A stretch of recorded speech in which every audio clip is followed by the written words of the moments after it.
of Socialist Claptrap. Stephen, what do you have for us this week? Oh, yes. Hello and welcome to the Conservapedia Lounge. My name's Steve and I'll be taking you on a tour today. And Hello, Stephen. Hello. How are you? Fantastic. Fantastic. Anyway, so today, I was doing my perusing of Conservapedia for giggles.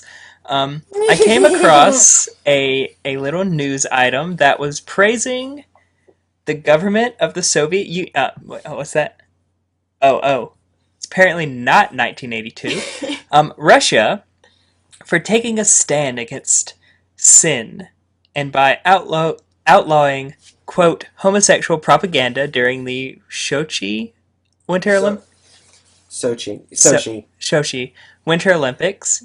And it was just saying how, government should take this Christian stand against the influence of secular culture and say that, no, there are certain things that aren't moral and aren't right. And one of those things happens to be gun... Oh, no, sorry.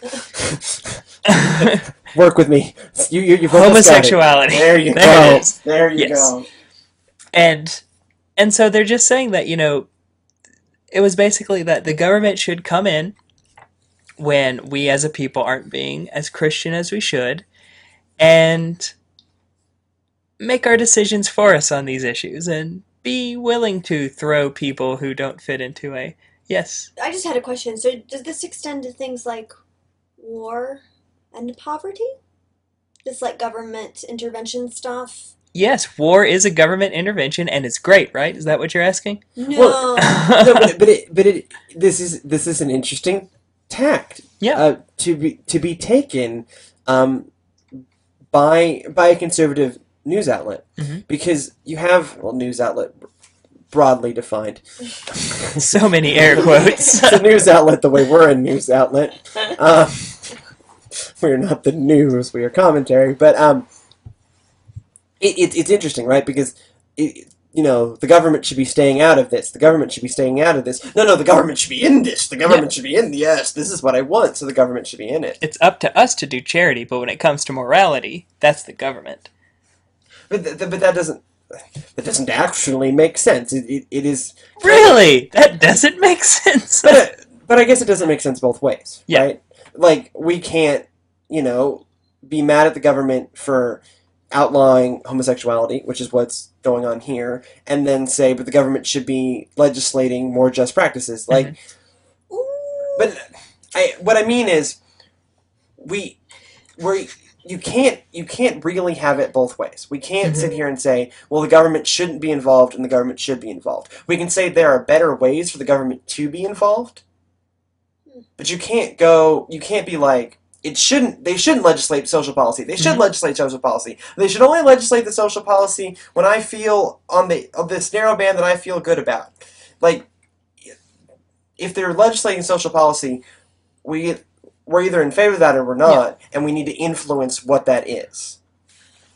I'm going to take the Jim Wallace approach to this, right? So Jim Wallace, during the 2004 elections, Sojourners published a book called God's Politics that did not take that black and white approach to it. What it did say is, as people of faith, our faith needs to inform our politics. Sure.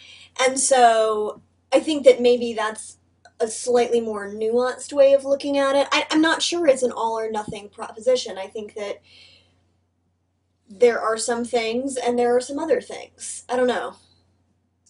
I think it's bad that the Russian government has ostensibly outlawed homosexuality. The same way I feel about the law in Uganda that basically makes homosexuality a death penalty offense. Like, those hit me on a very guttural level that, I don't want to see those in place.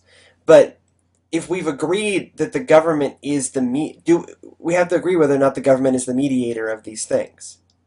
Because, how else, this is a very political science constructionist idea, but government is a way for a large group of people, politics is a way for a large group of people to reach settlements.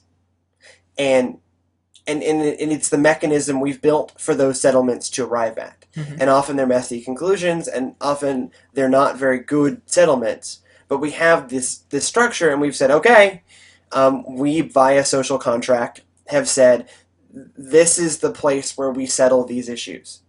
So I guess we can't, to me, you can't necessarily say the government needs to stay out of it.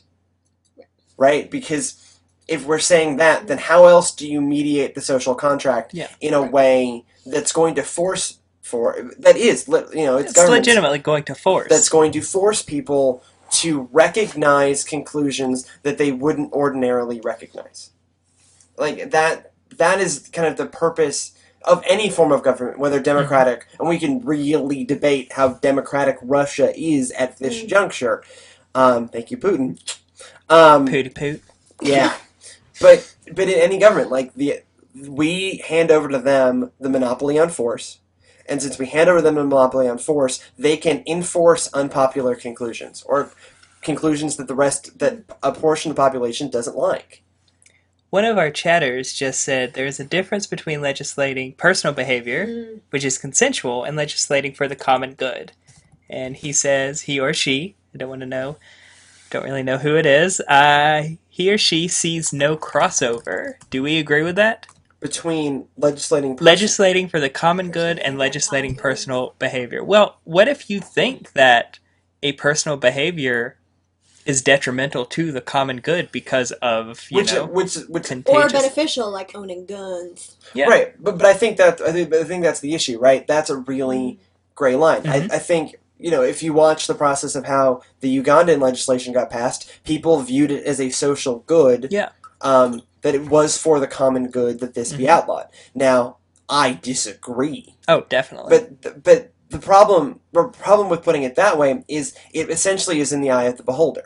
What's the social good versus what's strictly personal is truly in the eye of the beholder. And when a majority of beholders see one thing one way, that's how you get these laws.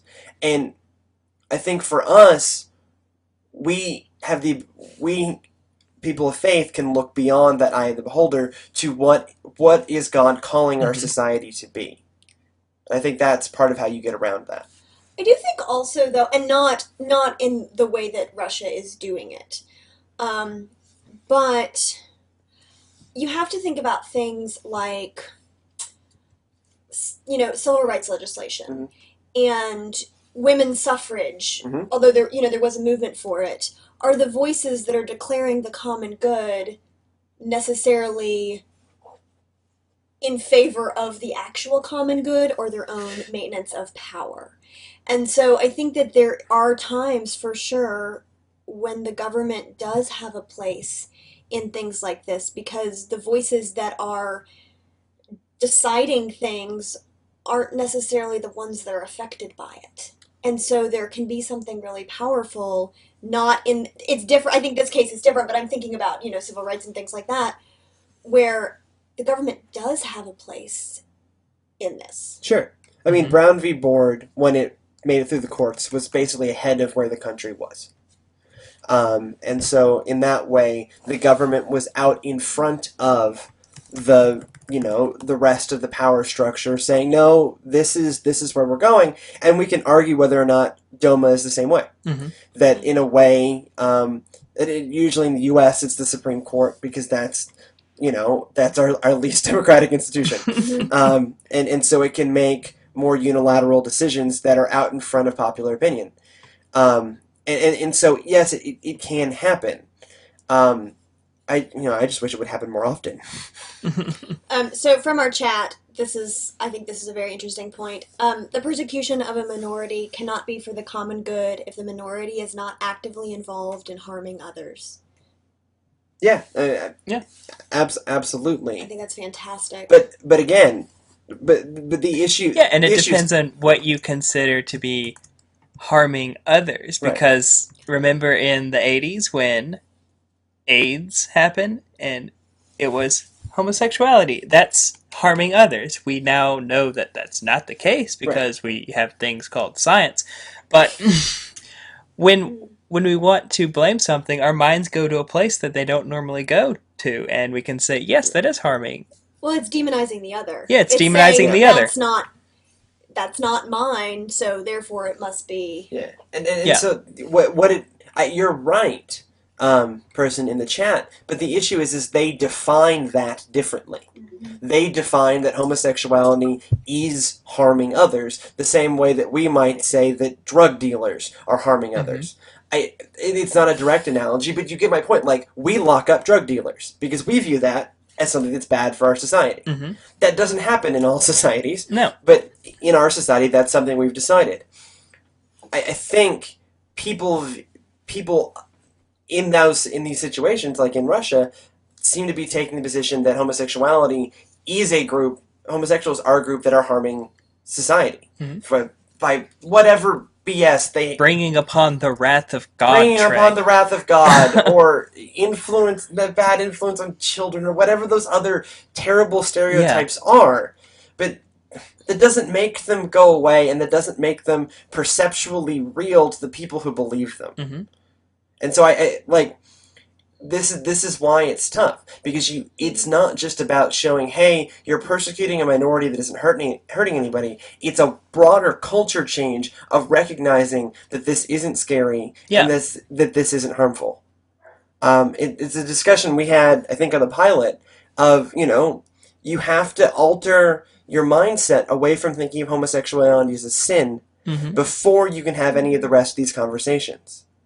Because if it's sinful, then of course there can't be clergy rights. And if they're sinful, then of course there can't be marriage. But if you redefine, and if you really soul search and find that homosexuality is not a sin, then of course it's not harmful. And of course there can be clergy rights. And of course there can be marriage rights. But we still have this fundamental dichotomy of, is it a sinful lifestyle or is it not? And I take very much the stance that it isn't sinful, and it isn't necessarily a lifestyle. It is an aspect of one's being. Yeah. But that's not where everyone is. And until we continue to have conversations like these, that we can push that needle in a different direction. It's my thinking face. Sorry, hold on, I'm processing. Stick with it, sister. It was a lot of words. No, and just a very, and I think that, I don't know, this is so Bible nerdy of me, but I keep coming back to scripture on this, because one of my very wise professors said that all of the discussions we have about sexuality in the church based on the Bible are not exegetical ones. It's not an interpretation of the text. They're hermeneutical ones. And that's kind of how this is. And Could you explain that? Not well. Oh, then never mind. It's been a really long day. So that it's not the strict interpretation of what the words on the page mean. It's about their deeper meaning. And I think that that's where we are with a lot of this. And I think that these conversations are always worth having. Because the fact is, and I think that there's a real squeamishness about talking politics in the church. And I think that's exactly where these conversations need to happen. Because the fact is, until Jesus shows up next Tuesday or whenever he's coming back, that we are still very much in this world. And that the way that we think about the political order has everything to do with our lives of faith. Yeah. Hey, it's you can't separate, to kind of transition onto our next topic, you cannot separate the quest for a godly life from the quest for a more just world. Yep. They are the same thing.